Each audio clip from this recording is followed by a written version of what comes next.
Bonjour à tous et bienvenue. J'ai un jeune que j'ai rencontré dans la rue. Il prêche dans la rue.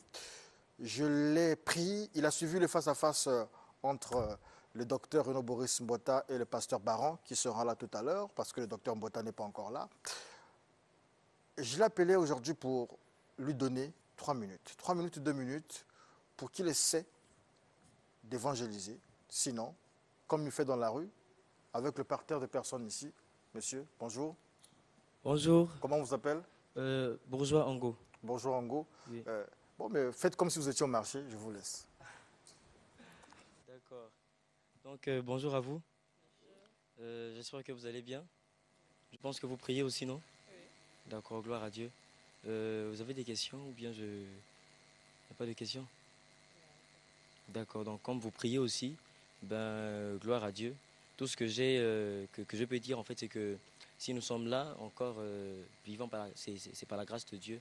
On n'est pas vivant parce que on est beau, on est fort, on a plus d'importance que qui que ce soit.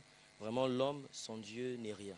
On a besoin tous de Jésus, on a besoin tous de Christ. Quelqu'un qui n'a pas Jésus en lui, c'est quelqu'un qui est voué à la perdition, c'est quelqu'un qui est appelé à mourir. Il est condamné, condamné à la damnation éternelle. C'est pourquoi nous qui sommes là encore vivants, qui entendons parler de Jésus-Christ, nous ne devons pas en fait passer à côté de la grâce que Dieu nous fait encore d'écouter sa parole, d'écouter l'évangile, parce que voilà, il nous aime.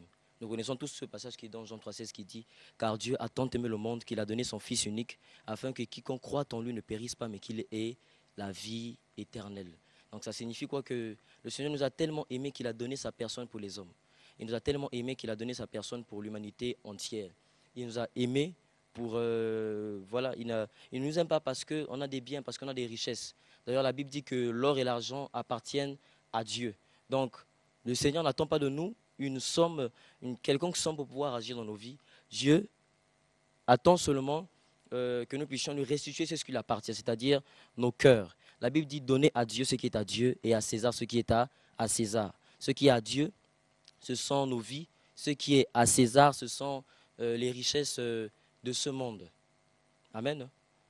Ce sont les richesses de ce monde. Donc, ce que nous devons faire, c'est nous rapprocher de Dieu, nous rapprocher de Jésus, parce que le temps de l'avènement du Seigneur Jésus-Christ approche. C'est vrai que beaucoup peuvent se plaindre et se dire, mais depuis que vous dites que Jésus revient, on ne voit rien. Mon grand-père est parti. Ça fait 2000 ans que vous parlez de Jésus-Christ. Il revient. On ne voit rien.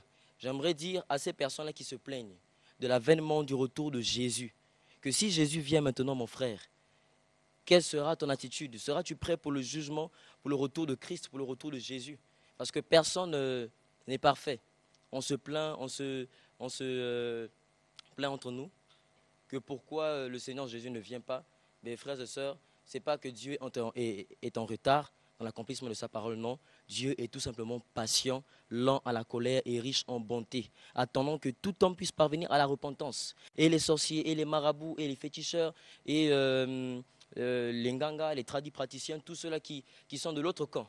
Parce que l'amour de Dieu n'est pas seulement pour une catégorie de personnes. Dieu aime tout le monde. Amen. Hein? Déjà que vous prêchez comme ça? Ça fait 4 ans. 4 ans, j'ai donné ma vie à Jésus à 11 ans.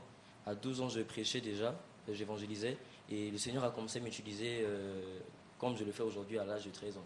À évangéliser dans les rues, à marcher, à parler de lui. Vous n'évoluez pas dans une église quelconque, non? Bon, une assemblée, oui, une assemblée. C'est quelle assemblée? Bon, l'assemblée, ça fonctionne comme dans les assemblées de la Bible. Il n'y a pas de nom. Le seul nom qu'on a, c'est Jésus. Ce sont des assemblées, comme dans la Bible, c'est un nom en fonction des localités aussi. Si c'est à Mazala ou bien en Combo, on dit l'assemblée d'un Combo. Mais on prie aussi à la maison parce que l'église de Dieu, après tout, c'est vous et moi. Avez-vous un modèle? Jésus seulement. Merci. Jésus. Donc, comme je disais, on ne doit pas se plaindre, mais au contraire, on doit au contraire davantage se fortifier, davantage continuer à garder la foi. Donc, c'était ce message que j'avais à nous passer. Si vous avez entendu, gloire à Dieu. Si vous n'avez pas entendu, au moins ce message est passé. Que le Seigneur vous bénisse. Amen.